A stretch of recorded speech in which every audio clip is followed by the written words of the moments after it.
प्रधान जी, क्षेत्र पंचायत सदस्य एवं सम्मानित ग्रामवासियों, आज यहाँ पे एक बैठक का आयोजन किया गया है।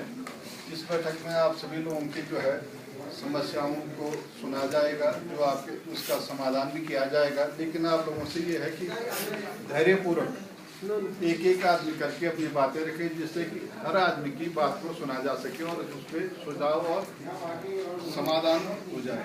और मैं इस संबंध में खैर साहब से अनुरोध करूँगा कि अपनी तरफ से परियोजना का जो है ग्रामवासियों को अवगत कराने की परियोजना से क्या क्या लाभ हैं और कौन कौन लोग इसमें प्रभावित होंगे।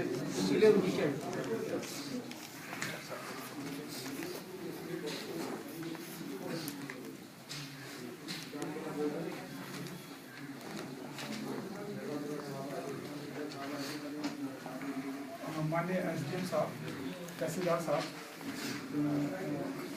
तहसीलदार साहब, तिवारी साहब, हमारे ऑफिसर साथियों और हमारे प्रेम ये मंगल सिंह साहब, ग्राम प्रधान, क्षेत्र पंचायत रावत साहब, सरपंच साहब और प्रेम माताओं, बहनों और ग्रामवासियों, हमको ये बहुत हार्दिक, बहुत ही प्रसन्नता हो रही है कि आपने आज यहाँ पर आप बहुत ही संख्या में यहाँ पर आ गए हैं।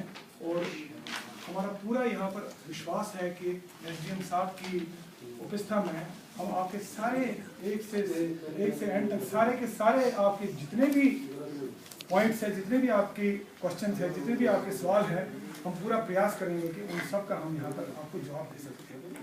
प्रिय ग्रामवासियों, आपको मालूम है कि पिछली दफा यहाँ पर एक जन सुनवाई, लोक सुनवाई साइट पर हुई थी। उस टाइम हमने द्रोणागिरी वाले को भी आमंत्रित किया था और प्रधान जी को भी बुला लिया था, क्योंकि हमको लग रहा था कि देखिए उनके भी ये भी हमारे साथ में जुड़ रहे हैं परली साइड, तो इनका भी कोई ना कोई उसमें कोई पॉइंट होगा, कोई इनका मुद्दा होगा।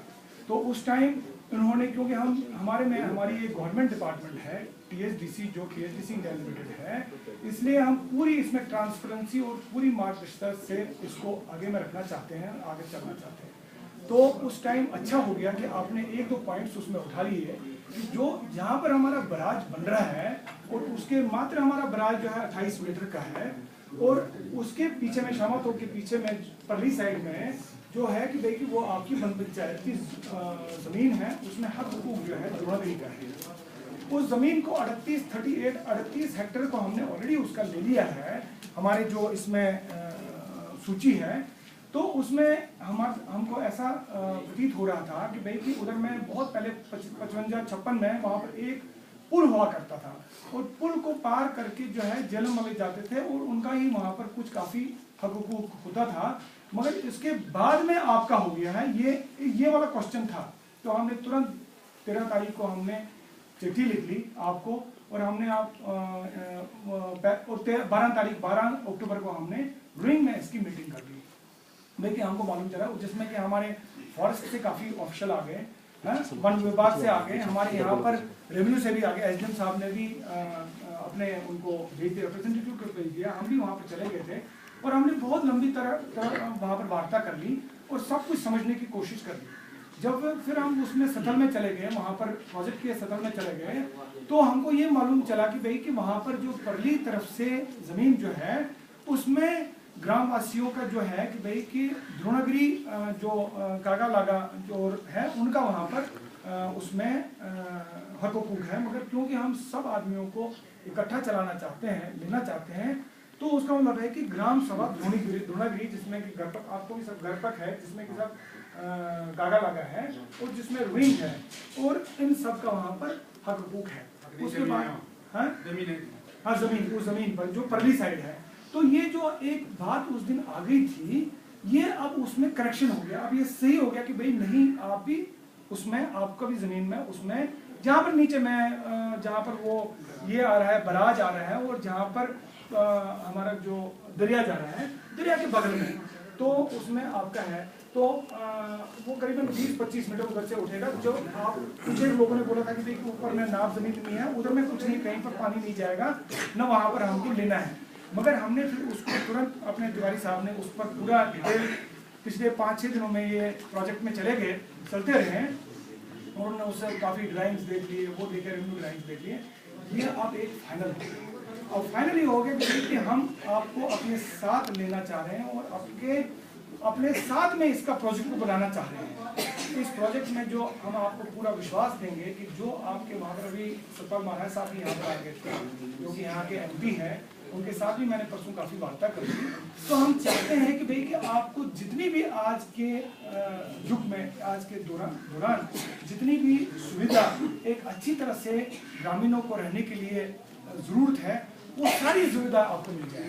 अब बोलेंगे सुविधा क्या क्या हो जाएगी? सुविधा में जैसा है कि भाई कि वहाँ पर टेलीफोन नहीं है, हम उसको टेलीफोन पर वहाँ पर कोशिश कर लेंगे। उधर में मोबाइल लाएंगे, टेलीफोन लाएंगे, उधर में हम जैसे कि भाई बिजली भी आ जाएगी। जब बिजली हम यूज़ करेंगे तो ये तो नहीं होगा भाई कि बिजली हम ही करेंगे यूज़, बिजली हम ग्रामवासियों को भी, जितने भी हमारे ग्राम वहाँ पर जुड़ रहे हैं, सबको हम बिजली भी दे देंगे।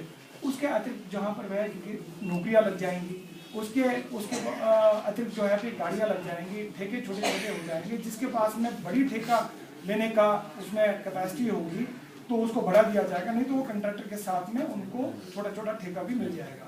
इसके अतिरिक्त साहब जिलाधिकारी साहब की इसमें हमने बोल दिया है कि जो ग्रामीणों के सर्वांगीण विकास के लिए जो जिनके छोटे छोटे काम होते हैं वो एक समिति बना लें। भाई सर्वे समिति अपने वो रजिस्टर कर ले गोपेश्वर में, वो होगी ऑलरेडी, और उस समिति के माध्यम से वहाँ पर वो काम 2-2 लाख रुपए के काम हम आपको देते रहेंगे। जैसे कि हमने समिति को आज काम दे दिया, आपने 1.5 महीने 2 महीने में उसको खत्म कर दिया। फिर पहले एक मैं बोलूंगा, पहले आप सुन लीजिए, बाद में हम हर एक को अपना अपना सवाल बोलने के लिए आपको पूरा मौका दिया जाएगा और उसका हम जवाब दे देंगे। तो उसके अलावा जो यहाँ पर समिति को काम दे देंगे और वो अपने हिसाब से वो चयनित कर लेंगे आपस में भाई क्या क्या काम होना चाहिए, कैसा होना चाहिए। इसी तरह महिलाओं को दिया जाएगा, जो बच्चे आपके हैं उनको स्कॉलरशिप का भी हमारा है, स्कॉलरशिप दे दिया जाएगा। और जो वहाँ पर हमारे यहाँ पर वो ये वाला ITI है या बाकी चीज़ें हैं, उसमें उनको जो फीस जो है, जो गरीब है, उनको भी दे दिया जाएगा। इसके अलावा जो वहाँ पर हम पूरा वहाँ पर जो अपना फर्स्ट एड के लिए अपना हॉस्पिटल भी खोल देंगे। और उसके अलावा जो हमारे पास में वहाँ पर जो छोटे बच्चों के लिए भी वहाँ पर मान लीजिए टीचर्स है या कोई स्कूल की आवश्यकता होगी, जितनी भी आवश्यकता वहाँ पर है वो सब की सब वहाँ पर आ जाएंगी। और उसमें जितने भी हमारे अफेक्टेड विलेजर्स हैं उनमें उनको 100 यूनिट्स 5 साल के लिए बिजली भी दिया जाएगा, अफेक्टेड जो है। इसके अलावा जो चारा पत्ती जो है, चारा पत्ती आपने देखा होगा कि इसके लिए काफ़ी अभी बहुत सारे हमारे पास रोज भी बाकी जो यहाँ पर काम कर रहे हैं, बाकी डिपार्टमेंट भी कर रहे हैं।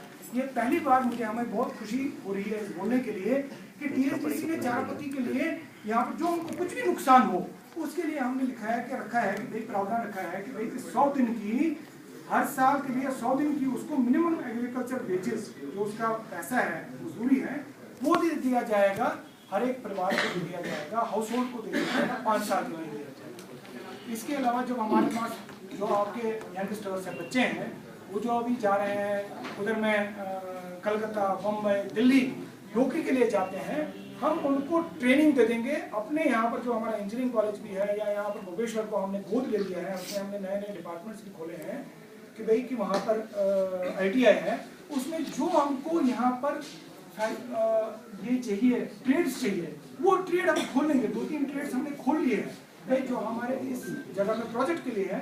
उन ट्रेड्स को खोल कर वहाँ पर उसको, उन बच्चों को वहाँ पर शिक्षा दे देंगे और उन्हीं को जब प्रोजेक्ट कंप्लीट हो जाएगा, ये प्रोजेक्ट आप देख लीजिए साहब कि भाई ये प्रोजेक्ट हम बनाएंगे मगर चलाना आप लोगों को है और आप लोगों को ही इसको आगे बढ़ाना है। तो आपके बच्चे उसमें फिर वो नौकरी कर लेंगे, स्थायी में भी कर लेंगे और वो अपने हमारे जो कंपटीशन है उससे आ जाएंगे। मान लीजिए कि भाई 50 बच्चे हैं, उसमें हमको 20 बच्चे लेने हैं, तो जो कर लेगा एक कंपटीशन होगा, मगर उसमें प्राथमिकता जो फर्स्ट प्रेफरेंस है उनके ही क्षेत्रवासियों को ही दे दिया जाए, उसमें कोई शक नहीं है। ये पूरा हम पूरी क्लैरिटी से बोल रहे हैं कि भाई कि हम उधर में वो जो प्रोजेक्ट चलाने के लिए उनको पहले बच्चों को ट्रेनिंग दे देंगे और ट्रेनिंग के बाद में उनको बोल देंगे भैया कि आप ही लोग चलाओ और आपको ही इसमें जो उसमें चयनित हो जाएगा उसमें जो